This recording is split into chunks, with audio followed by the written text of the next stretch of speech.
Olá, estamos hoje no dia 3 de maio de 2024 e voltamos com o Rapidinha das Notícias ante os fatos que estão acontecendo no país, principalmente com a enchente, a tragédia que atinge o Rio Grande do Sul. Tragédia por tudo e todas as coisas, lamentável. Mas queremos pedir a você, antes de passarmos ao Rapidinha das Notícias de hoje, que você se inscreva no canal Visão Brasil, que dê o seu like, o seu coraçãozinho, compartilhe, comente o vídeo, faça este vídeo chegar a mais pessoas e dá uma força aqui para o canal Visão Brasil, que é um canal que procura exercer uma função sociocrítica junto às questões que assolam o nosso país. Vamos então para as rapidinhas das notícias. E vamos começar com notícias da CNN. Lula desembarca em Santa Maria em meio a chuvas históricas no Rio Grande do Sul. Presidente faz reunião com o governador Eduardo Leite, PSDB, nesta quinta-feira, dia 2. Hoje já estamos, portanto, no dia 3. A notícia é de Carolina Figueiredo, da CNN. Dia 2 de maio de 2024, às 11h29, portanto, já tem um dia, mas ainda está em cima, porque a situação no Rio Grande do Sul está bastante grave. Vamos lá. O presidente Lula, do PT, desembarcou na manhã desta quinta-feira, 2, em Santa Maria, no Rio Grande do Sul, para acompanhar a situação dos municípios gaúchos atingidos por fortes chuvas, que já deixaram 13 mortos e 21 desaparecidos. Na comitiva do governo federal estão presentes ainda os ministros Rui Costa, Renan Filho, Walder Góes, Jader Filho, Paulo Pimenta, além do comandante do Exército, general Tomás Paiva, e do chefe do gabinete do comandante da Aeronáutica, major brigadeiro do ar, Antônio Luiz Godoy Soares. Uma reunião com o governador Eduardo Leite será realizada pela comitiva. E aí, diz aqui, nós vamos colocar quantos homens forem necessários para ajudar. Não há limite de pessoas para a gente mandar, afirmou o presidente, o Lula, em conversa telefônica com Eduardo Leite na quarta-feira. E qual é o foco? A atitude republicana de Lula para quem é seu adversário, se não seu inimigo político, que é o Eduardo Leite do Rio Grande do Sul, que apoiou Bolsonaro e todo mundo sabe que tem uma forte propensão bolsonarista, pretendendo ser o que se chama de um dos possíveis Bolsonaros moderados, apresentar uma cara de direita ou de extrema-direita palatável para a sua população. Acontece que o Eduardo Leite, ele, como gestor do Rio Grande do Sul, falhou, porque já havia avisos para que o Rio Grande do Sul se preparasse para o que está acontecendo agora, 2, 3 semanas antes. O Eduardo Leite não fez nada. As notícias dão conta de que ele deixou para a Defesa Civil do Rio Grande do Sul apenas um orçamento de R$50 mil. É isto, não são 50 milhões de reais.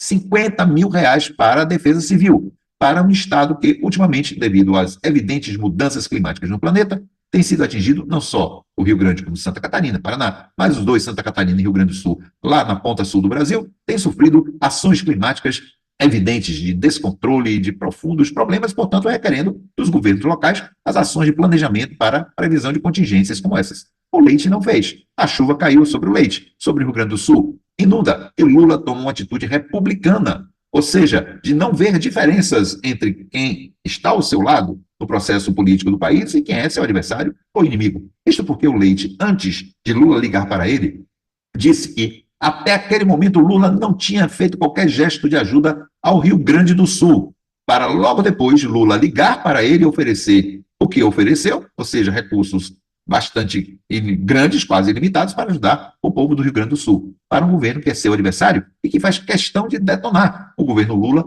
mesmo Lula já tendo ajudado o próprio Eduardo Leite em outras oportunidades. Ou seja, é uma desonestidade política o que existe aí. Mas não é uma desonestidade política dos políticos da direita ou da extrema-direita. É também da súcia, de uma certa súcia que existe na imprensa. E vamos ver por quê. Vamos lá. Agora vem do blog do Noblar.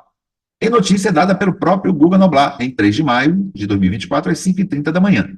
Ou seja, ante toda a ajuda que Lula dá para o Rio Grande do Sul, que é um estado que se caracteriza por adversário de Lula, porque votou mais em Bolsonaro do que no próprio Lula, vem aqui o Noblar e coloca no Metrópolis: Lula copia Bolsonaro, atravessa a rua e pisa em outra casca de banana. Ou seja, em vez de elogiar o Lula por sua atitude republicana, olhem bem para onde o blog do Noblar vai apontar.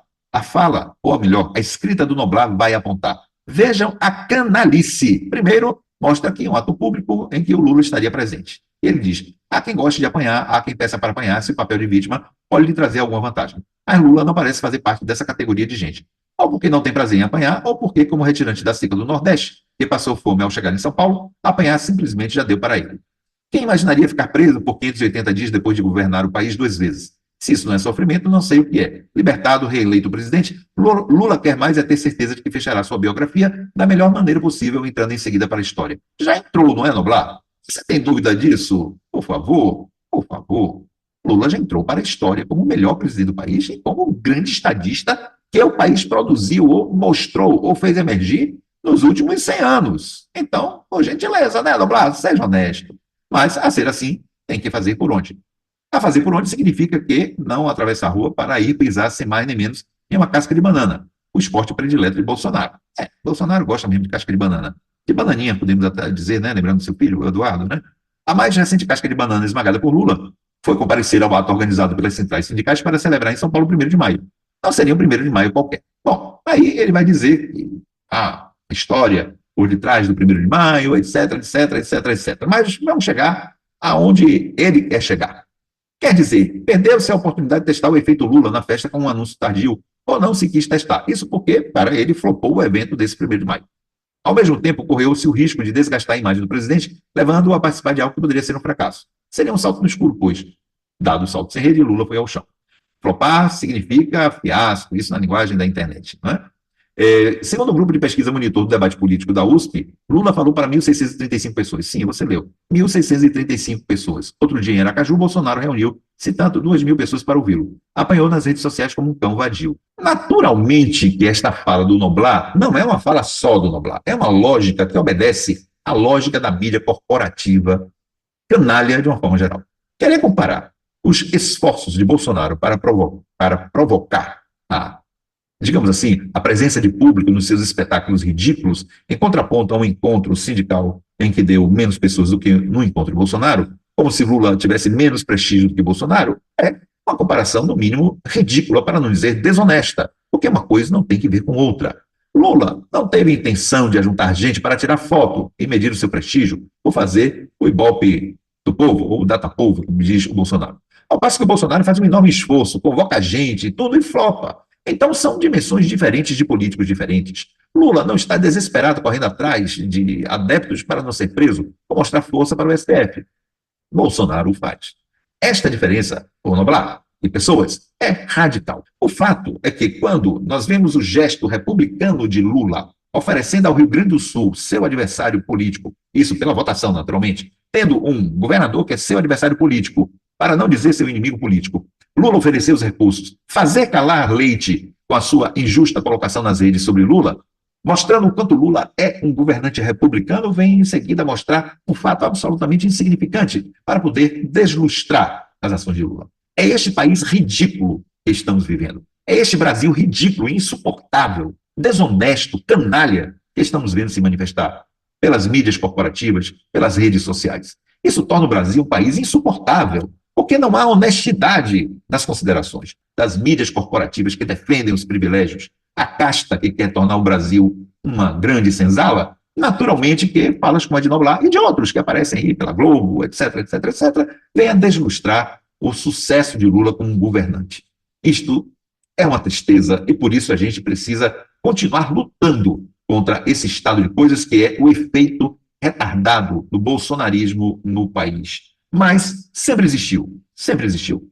A condição de Lula como líder e toda a posição de pessoas mais à esquerda que assumam o país para governá-lo, dando ao país uma característica de uma democracia econômica, de uma democracia social, de uma democracia que, enfim, justifique ser um governo do povo, para o povo e pelo povo, acaba sofrendo esse tipo de coisa. Enquanto que, quando Bolsonaro passeava de esqui, tendo enchentes assolando o Brasil, ninguém praticamente dizia nada. Canalice pura isso, não é? Vai lá, Lula. Continuamos aí com você, apoiando você, sabendo que você é um grande político, um grande presidente, o estadista que o Brasil, por vezes, não faz por merecer. Como eu digo, Lula é um desperdício para um país com a mentalidade política de boa parte da população que a tem. Infelizmente. Mas, felizmente, Lula se dispõe a nos ajudar como político competente a atravessar esta barbárie civilizatória e política social que ainda vivemos. Vamos adiante. Um abraço.